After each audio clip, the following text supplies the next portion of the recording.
Hello and welcome back. This is A-level computer science 9618 and this is chapter 3 hardware, and today we are going to cover all of these topics. So starting with this one, that input output, primary memory, secondary memory and tertiary memory. And this is the diagram.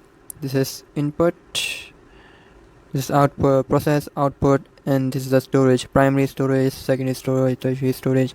In the primary storage you have RAM and ROM, and this the main primary storage, or you can call it the main memory, which which the in which the CPU has immediate or direct access. So it's a little bit, it's much faster than secondary storage. It's a low storage, okay, low capacities. Secondary storage has a huge storage to store the data, like HDD, hard disk drive and SSD. They have longer size of storing the data. Tertiary storage are those storage which are portable. You can just transfer files between computers through USB or DVD, CD, Blu-ray disc, all that stuff. Okay, so all computers have the same four basic building blocks. These are input devices, output devices, storage devices, and the brain of the computer, the CPU. All right. Then what we have here is understanding of embedded system. So what exactly is embedded system?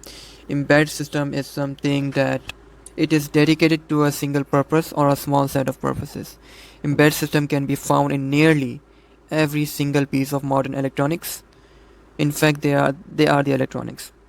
It is something which is a special purpose, possibly performing only a single function. So it's a special purpose. It's not a general purpose. It's a special purpose, possibly performing only a single function. Okay, embedded system must still contain a processor, memory, and input-output capability. Okay, and a process as well. So embedded system is a system meant to be embedded in, mostly in another devices, like for example. So embedded system is, it's a computer system, but it's used for only dedicated function and within other mechanical or electronic system. Example, a monitor is a embedded system. Monitor, keyboard, mouse, hard disk, pen drive, power supply, USB hub is an embedded system because it is connected to a computer in a computer system. It is in the computer system. Okay, you are meant to be embedded in, and they have a special purpose. They are only performing only a single function. All right. So, and they all have a processor, memory, and input-output capability. And so, involve installing microprocessor into a device and to enable operations to be controlled in a more efficient way. Microprocessor-based computer hardware system with software that is designed to perform a dedicated function, either as an independent system or as a part of a large system. So these are embedded systems. Alright, so let's move on. Then we have principal operation of hardware devices. These input-output devices and some storage like HDD, SSD, optical disk, and these are the input-output devices. Okay, so these are the input. Let's start with input devices: sensors, microphone, and touch screens. So let's start with microphone. Microphone, how does it work? And it's in input devices. So when a microphone picks up sound, a diaphragm vibrates, producing an electric signal. The signal goes to a sound card and it's converted into digital values and stored in the computer. Okay. If the microphone is being used in voice recognition system, the user's voice is detected and then converted into digital. A few words spoken produce a digital wave pattern. The software compares this wave pattern to wave pattern produced in memory to see if they match. If they match, then the person has been correctly identified. This is how the microphone works, right? Okay, then move on to touch screen.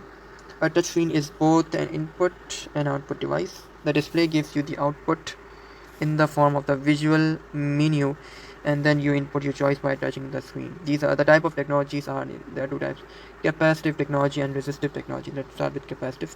So it's made up of many layers of glass that act like a capacitor, creating electric fields between the glass plate in layers. When the top glass layer is touched, the electric current changes, and the coordinates where the screen was touched is determined by the onboard microprocessor.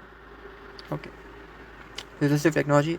As the user press with their fingers, the screen resists If you press hard enough, then you can feel the screen will bend. The touch is designed to make two electrically conductive layer touch each other. Okay, so this is touch screen. Now let's see about sensors. Here you go. So sensors are designed to use some physical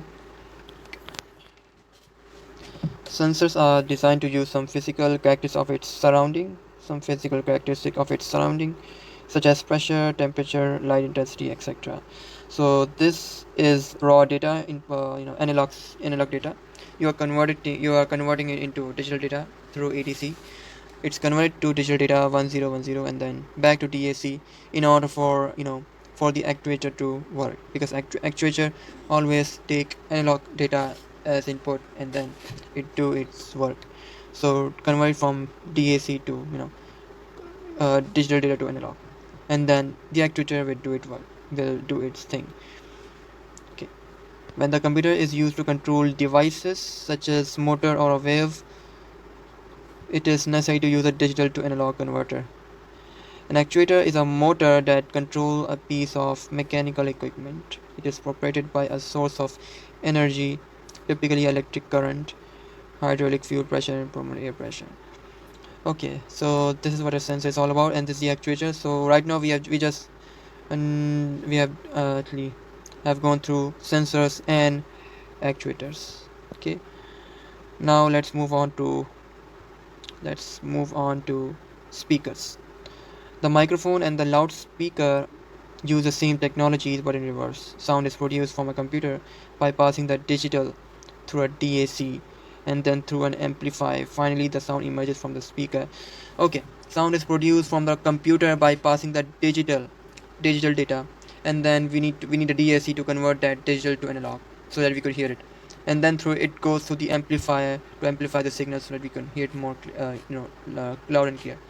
And finally, the sound emerges from the speaker. That's really easy to understand this concept. Okay, speakers is done. And now let's go with laser printer. So laser printer use dry powder ink rather than liquid ink and make use of the properties of static electricity to produce the text and images. Laser printer print the whole page in one go. A laser beam and a rotating mirror are used to draw an image of the page as on a photosensitive drum. The image is converted on the drum into an electrostatic charge which attracts and holds toner. Let's start again. A laser beam and a rotating drum are used to draw an image of the page on a photosensitive drum. The image is converted on the drum. The image is converted on the drum into an electrostatic charge which attracts and holds toner. Okay. The electrostatically charged paper is rolled against the drum. The charge pulls the toner away from the drum and onto the paper. Yeah. Heat is then applied to fuse the toner to the paper. The electrical charge is removed from the drum and the excess toner is collected. Okay. So this is laser printer. Let's start with 3D printer. 3D printer, 3D printed object began with a digital blueprint created using CAD software. This stands for computer aided design software. Okay. After designing a 3D model, the process starts where it is known as additive manufacturing. The object is created by adding materials layer by layer until a 3D solid object is formed.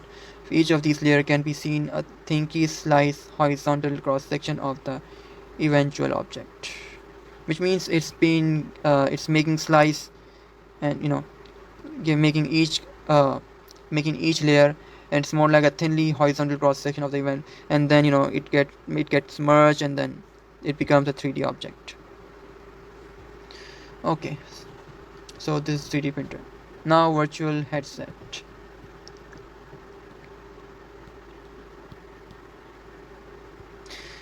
Virtual headsets, it allows engineers to plan modifications or repairs to a it's an example that where do we use this virtual headset. We can use it in games, even though metaverse is also coming.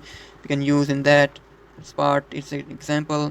We are using virtual headset in going to a virtual reality, making playing with three-dimensional games and going into the world of the metaverse. Engineers do use these to plan modification or repair to a plant in a complete safety and to try out different scenarios first before implementing them. And also through this virtual headset, we could make a virtual meeting between friends and colleagues. It's a good application, and who knows that in the future we might have a virtual meeting, wearing headset and then seeing each other avatars. And the most important component of a virtual reality headset are the two eyepieces. These are fat paired images from the controlling system. These are fat paired images from the controlling system, which when look at together give the eyes the sensation of being in a 3D environment. The images can be collected using specialized photographic techniques or can be created using a 3D graphic package. The wearer of the headset can control which part of the 3D environment is in view. They do this by moving their head or by using a controlling device. Alright. And now we have gone through this, so output device, input device are done. Okay, everything is done, and let's understand about the importance of feedback, monitoring and control. This is a part, right now we have done all of this except for this. It is this all about, about the type of storage devices. We have done with input output, monitoring, control system, and then logic gates. Alright. Importance of feedback. The output from the system can affect the next input. This is how the system works. Obviously, if you are using sensors like for example, if you're in the room and you just you have put sensors in your door and you decide that you're locking your door to go out with having some having fun with friends, and your whole room is a complete private area, and you don't want anyone to go there, and you just put a sensor there that in case if someone tries to unlock it or tries to do anything suspicious, that the door will go into the protective mode or something like that. So it giving feedback. The output from the system can affect the next input. Okay. Sensors reading may cause a microprocessor to alter a valve or a motor, which will then change the next reading taken by the sensors, which will change the next reading taken by the sensors. Okay. The output from the microprocessor will impact on the next input received as it attempt to bring the system within the desired parameters. The output from the microprocessor will impact on the next input received as it attempt to bring the system within the. So monitoring. There are two things here: monitoring and control. Monitoring means you are monitoring something, monitoring the area. You are alerting, giving an alarm. You are giving a message, a warning message. If the new data is outside the acceptable range, the microprocessor or a computer sends signals to control valve, motor, and so on. According to the sensors. Like for example, if you are making an AI robot, okay, and you just decided to slap that robot, and that robot just figured out that, yeah, this guy had slapped me, I'm going to slap him back. You are giving an action. Yeah, this is the example of control. Okay, if the new data is outside the acceptable range, the microprocessor or computer sends signal to control valves, motor, and so on. The output from the system affect the next set of input from the sensors. Or maybe take another example. If you are making a machine or a car, and the car has sense going toward the wall, and it has a sensor that make him understand that how much further it is from the wall. Closer enough to the wall, it changed direction. Okay, so the sensor has given him the output, and according to that output, you have decided to change depending on the sensors. So this is the example of control. Monitoring is, if the new data is outside the acceptable range, a warning message is sent to a screen or an alarm is activated. Yes, definitely. For example, if a computer is overheating, it will give an alarm that it is overheating, do something about it, or else it will be shut down. So this is monitoring. The microprocessor or computer has no effect on what is being monitored. It is simply watching the process. It is simply giving you the warning, giving you the message, so that you could do something about it, or else it will go to a disaster. Okay, so this is the example of monitoring. Okay, so we have gone through this. The monitoring and control system, we are gone through this. And now let's go through the storage devices. RAM, ROM, SRAM, DRAM, PRAM, PROM, EPROM, HDD, SSD, USB, DVD, CD, BluRay, all that. Okay, so let's go. First of all, let's start with buffer. What is a buffer? A buffer is a temporary storage. That's temporary storage created for data transmitted from one part of the system to another, which function as a queue. In this way, data can be sent more quickly than it can be received. Buffer is usually used to make a smooth, uh, you know, so that data can be sent more smoothly, more quickly, and it will help the CPU to run much faster, okay, to process faster and much faster. So this is why buffer is used. Data can be sent more quickly than it can be received. Okay. Primary storage. Let's start with primary storage. You can call it primary storage or main storage, main memory, where all the applications are stored in RAM temporary, and it's faster, but it has low storage in size. Okay. RAM stand for random access memory, is a volatile memory, which means it is erased when the power is turned off. The OS and apps are loaded into RAM since it can be accessed much faster than storage devices like secondary storage, tertiary storage. By loading data into RAM, program can run significantly faster. DRAM. What is DRAM? Stores each bit of data in a memory cell using a single transistor and a capacitor. They are of course extremely small transistors and capacitors, so that millions of them can fit on a single memory chip. The capacitor holds a high or low charge. It leaks electricity and therefore need regularly recharging. This is the disadvantage of DRAM. Even though it has a huge storage, but it is slow and it needs regular recharging. It leaks electricity. The transistors serve as a gate, determining whether capacitor value can be read or written. The transistor. Okay, it is much less expensive, consume less power, have a high memory capacity than SRAM. What is SRAM? SRAM used in cache memory and register for the CPU since it is faster and does not require refreshing like DRAM. Make use of flip-flop, which hold each bit of memory, and it requires several transistors to retain one bit of data. As compared to DRAM, it has only one transistor. It usually usually a single transistor and capacitor. Okay, store each bit of data in a memory using a single. Store each bit of data. DRAM store each bit of data in a memory cell using a single transistor and a capacitor. Okay. While in here, make use of flip-flop, which hold each bit of memory. It can require several transistors to retain one bit of data. It requires one transistor, single transistor to store each bit of data, and it requires several transistors to retain one bit of data. That's a difference. So it's very high, very expensive, very fast, requires low power. So compared to DRAM, cheap, slow, high power consumption.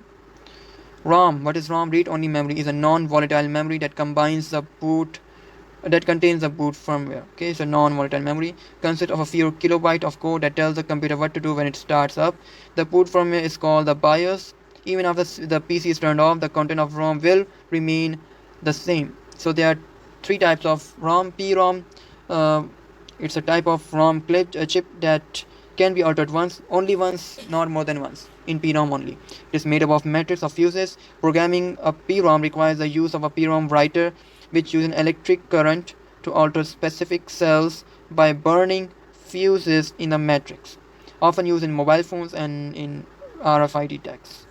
EPROM use floating gate transistors and capacitors rather than fuses, used in applications which are under development, such as programming of new game consoles.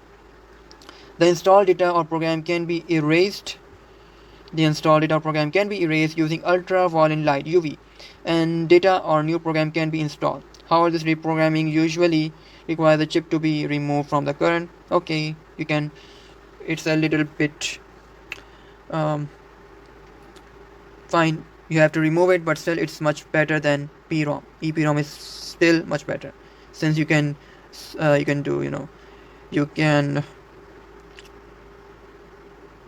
erase so many times using a UV light and then rewrite it. Okay, and a new program can be installed after erasing the program. EEPROM, an electrical signal can be used to remove existing data, has the major advantage that the chip can remain in the circuit while the content are changed.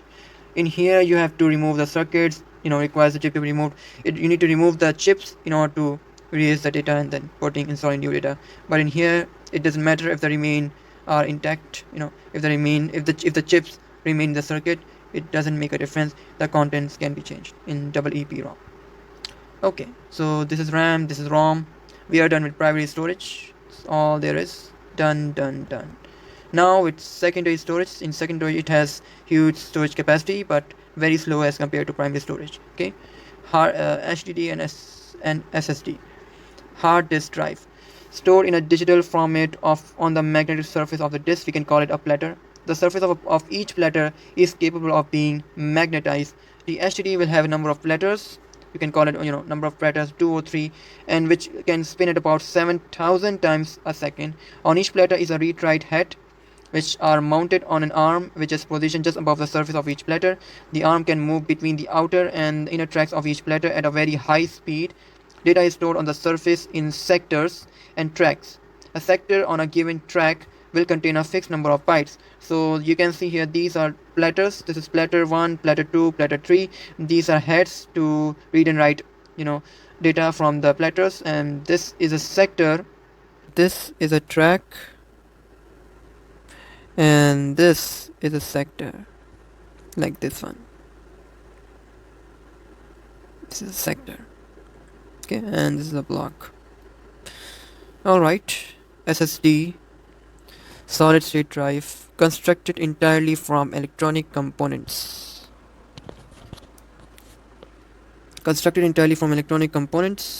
Use NAND based flash memory which retain data without power.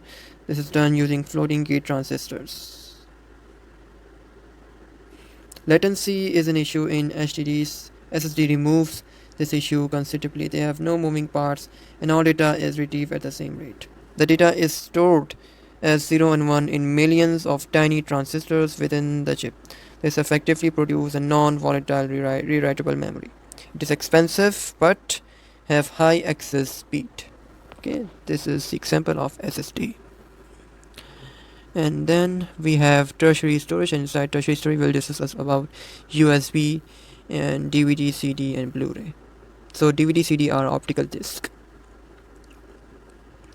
So what is a tertiary storage? It is non-volatile and whose data cannot be accessed by the computer once removed, used for transport as well as backup protection in the face of unpredictable events. USB is memory stick flash memories. Use solid state technology. Very small, lightweight devices which make them suitable as a method for transferring files between computers. So CDDVD, these are optical disc. An optical disc has a surface arranged in a long spiral. The spiral is a sequence of bumps and bits lengths which encode the digital data. Red laser light is used to read data from and write data onto the surface of a disk. Reflected light is then encoded as a bit pattern. Okay, when a disk spins, the optical head moves to the point where the laser beam contacts the disk surface and follows the spiral track from the center outward. CD and DVDs can be designated R, write only once, or RW, can be written to or read from many times. DVD technology is slightly different to that used in CDs. Even though these two are both of these items are optical disc, but they have a slight difference. One of the main difference is the use of dual. One of the main differences is the use of dual layering, which considerably increases the storage capacity of the DVD. Okay, so DVD have a high storage as compared to CD. DVD is mostly used in movies and use videos, movies in good quality as compared to CDs. DVD RAM. So there are two types of DVD. One is DVD normal and the other is DVD RAM. So DVD RAM use a number of concentric tracks which allow simultaneous read and write operations to take place. They allow numerous read and write operations and have greater longevity over 30 years. So this is optical disc. The difference between CD and DVDs is the storage and nothing else. And there are two types, DVD and DVD RAM. Okay, so this is the spiral. This is a single spiral track runs from the center to outer part of the disc, bits or bumps. Okay. Now let's move on to Blu-ray disc. The Blu-ray disc fundamentally different to DVDs in their construction and in the way they carry out read-write operations. A blue laser instead of red laser, a blue laser is used to carry out read and write operations. It is also come with a secure encryption system which helps to um, prevent piracy and copyright infringement. And it can store more data than DVD because of smaller bits and bumps. Okay, so Blu-ray disc, CD-DVD, tertiary storage is done. We are done with the storage and we are done with all of it. The use of buffer we understood. Done, done, done. What remain here is logic gates. Let's move on to logic gates. Okay, so there are 6 types of logic gates. The first one is inverse. Okay, so like coming the input is coming from a terminal 0, then it would be 1 0, then it would be 1. If it is 1, it will become 0. It makes an inverse. Okay, AND gate, which means you are having 2 input terminals and you are getting the input 0 0. So whenever you have an AND gate, you will try to multiply the numbers. So for example, 0 multiplied by 0 is 0. 0 multiplied by 1 is 0. 0 multiplied by 1 is 0. Obviously, if you multiply, then it will be 0. But 1 multiplied by 1 is 1. So this is how you can remember in the AND gate. Okay, and as in the OR gate, you will try to add them up. All right, like for example, 0 plus 0 is 0. 0 plus 1 is 1. 1 plus 0 is 1. 1 plus 1 is 1. You are trying to add. You are adding it. Okay, not not like if for example 1 plus 1 is not 2 in here, you will like adding in this way, that 0 plus 1 is 1 and 1 plus 1 is should be 1. This is how you can remember it. And logic gate is one of the most easiest and one of the most amazing, and you will enjoy it when you will give the paper. Okay, you will get the 5 marks for this, 5 marks for the diagram, and maybe 2 or 3 marks for making the logic expression or Boolean algebra, and maybe 5 marks more for completing the truth table. All right, so logic gate is really important. I hope you will go through it. You need to go through this. Okay, then another which is XOR gate. So it is similar to OR. It is similar to OR gate, except when we have both 1, it will become 0. Like you can just do the addition, except when all the terminals have 1, then it will become 0. Like 0 plus 0 is 0. 0 plus 1 is 1. 1 plus 0 is 1. 1 plus 1 is 0 in this in the XOR gate. Right, NAND gate, which means AND gate, the inverse of AND gate. This is very simple. First you try to do this in AND gate, like 0 1 0 1 is 1, 0 1 is 0 in AND gate, but then you will inverse it, so 0 will become 1. You can see here 0 0 0 1 1 1 1 0. Okay, same thing in NOR gate. This is the inverse of OR. So 0 1 1 1 1 0 0 0. All right, so okay, the truth tables, whenever you get 2 input, you will make a truth table like this. Okay, if you get 3 input, then you will make a truth table like this. Okay, and now you have expressions, logic notation and Boolean algebra. Not A, you will denote this as this way: A and B as dot, OR as plus, XOR as this, NAND as this and this, NOR as this and this. Okay, you know that this is AND, so you will put dot, and then you have NAND, which means not AND, then you will put this, or so plus and so this. Okay, so left hand side is logic notation, right hand side is Boolean algebra. Okay, so we have this question of this logic gate, so let's begin. The question is that a system is monitored using sensors. The sensors output binary values corresponding to the physical conditions. So these are the input terminals, the sensor, you can call it oil pressure, temperature, rotation, and depending on the condition you will get this. The output of the sensors from the input to a logic circuit, the output from the circuit X is 1 if any of the following 3 conditions occur.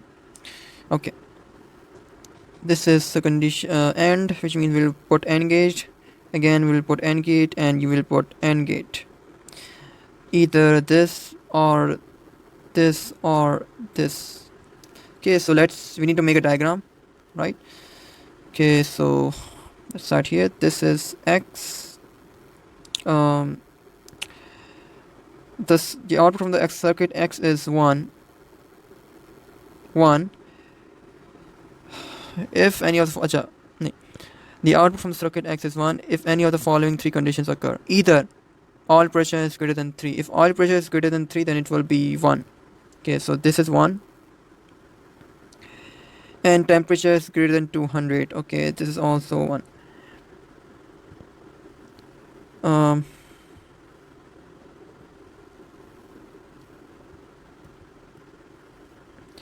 Okay.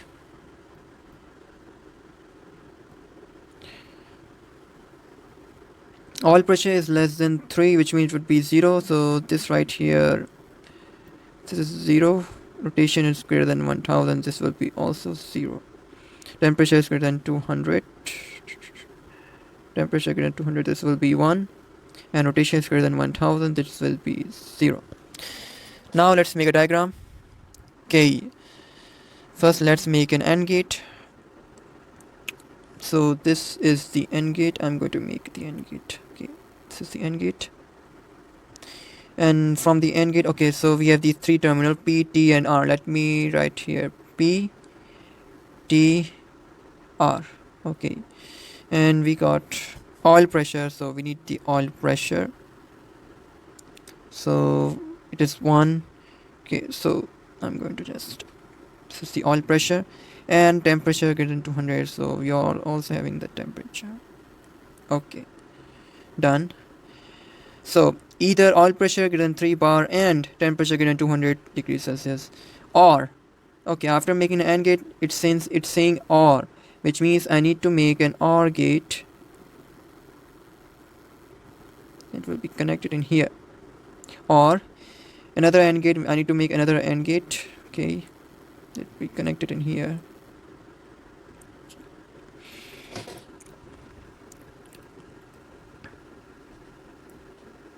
Okay. So I'm making an AND gate. Either this and this OR. Okay, and this will be connected to an OR gate. AND gate. Okay. And then it's saying OR, which means I'm going to put another OR gate. And this will be connected to AND gate.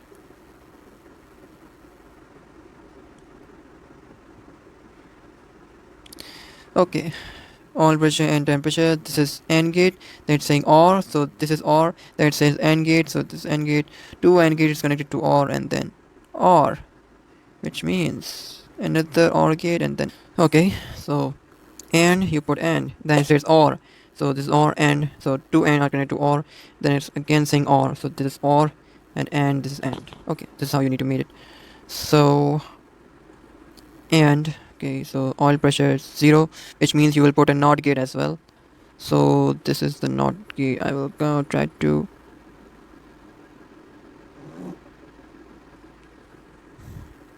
So this is the NOT gate.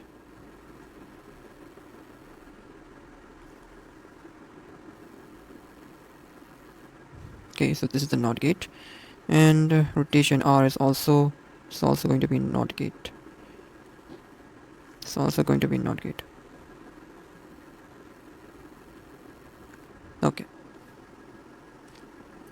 Then another OR, which means I need to connect this to another. Saying OR and then AND, which means I need to connect another OR, and then this will be connected to AND, another AND. Okay.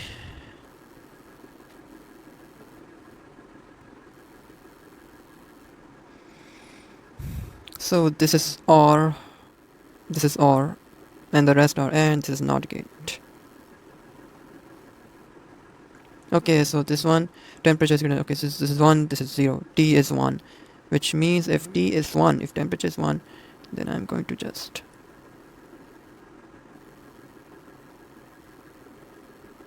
There you go. And rotation is 0, so this is definitely. Okay, so this is complete. This is our circuit. This is how you're going to make it. Okay, so this is AND, this is AND, and this is AND. And don't worry about whether it's not correct or correct. I've seen the marking scheme and I've just confirmed my circuit is completely correct. Okay, I've just seen the marking scheme. Now let's make a truth table from this, or yeah, or wait, let's make a let's make a logic notation. Let's make a logic notation. I'm going to make a logic notation from this.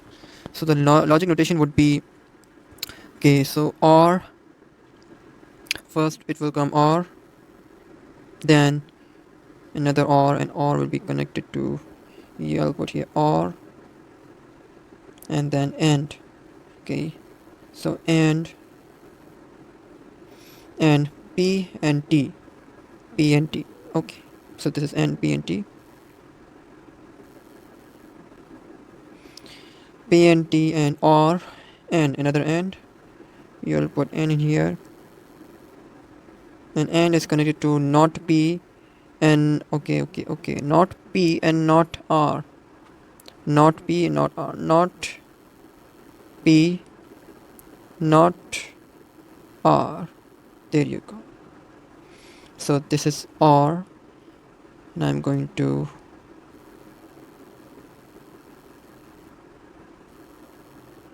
put it this way, or then you got this end, and it's connected to T and not R, and T and not R. Okay, this is how you got this.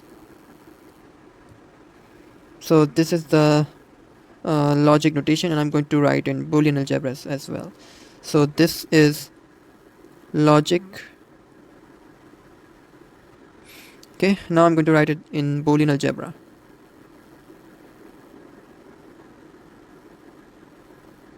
Very simple. I'm just going to write in this way: T dot R says plus P dot T plus P slash dot R slash. This is in Boolean algebra, and in here this is logic notation. Okay, now let's make a truth table. So let me use a different color. Okay, so this is P, this is P, this is T, this is R. Right here I'm going to say this is S, this is Q, this is L, this is M, this is X, of course, and this will be P, this will be R, this. And now let's make a truth table. Okay, I do have some space, and I'm going to move this in here, you know, to show you guys. Okay, so PTR, so PTR 0 0. Oh wait, PTR, P this, R this. Then we have SQR, SQL, SQL, okay, SQLM, and then we have X. Now let's do our work.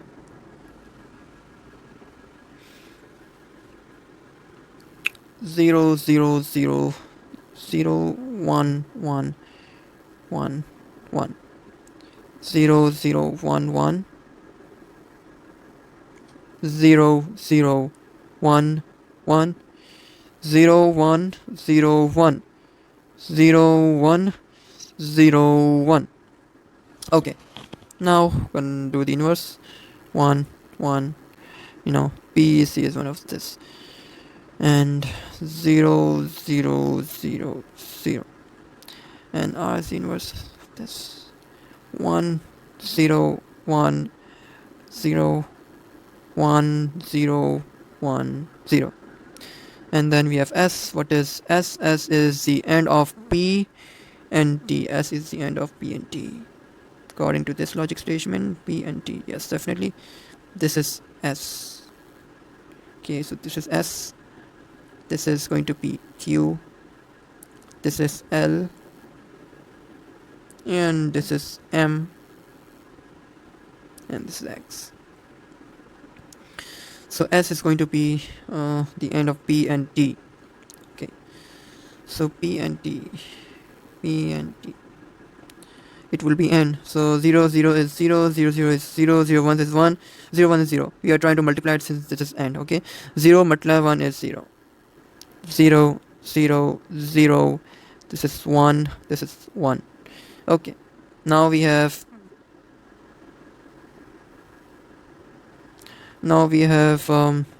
L. Need to find the value of L. Okay, so and L is not P and not R, so we will use these two. 1 1. Okay, so this is end. Okay, so 1 1 is 1, 0 1 0 0 0 0 0. Now we need to find Q, and Q is all of S and L. S and L, and this is R, which means we need to make an addition. This is 1 0 1 0 0 0 1 1. Okay, now we have M. M is the end of T and not R. T and not R. T and not R. Okay, we need to find this then, and it's N. We're going to multiply it. 0 1 is 0, 0 1 0 0 0, 1 1 is 1, 1 0 is 0.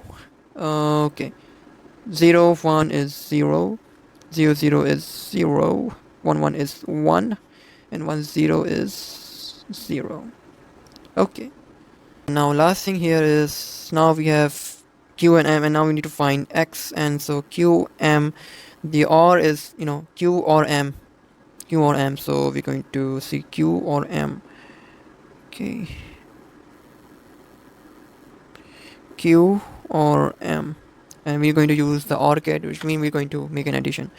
0 and 1 is 1, 0 1 0 0 0 1 1, and accordingly the answer is correct. I've just checked the marking scheme. Okay, so this is correct. And yeah, this is logic gates. This is how you make the logic gate. You try to interpret the the sentence and make a logic circuit. This is how you make the logic notation in Boolean algebra. This is how you make a truth table. And this is the answer. So 5 marks for these and 5 marks for these, more like 10 marks for this question. Okay, so logic gate is really important, and I hope I'll see you guys in the next video. And congratulations for completing this chapter 3 hardware, and let's move on to chapter 4. Thank you so much.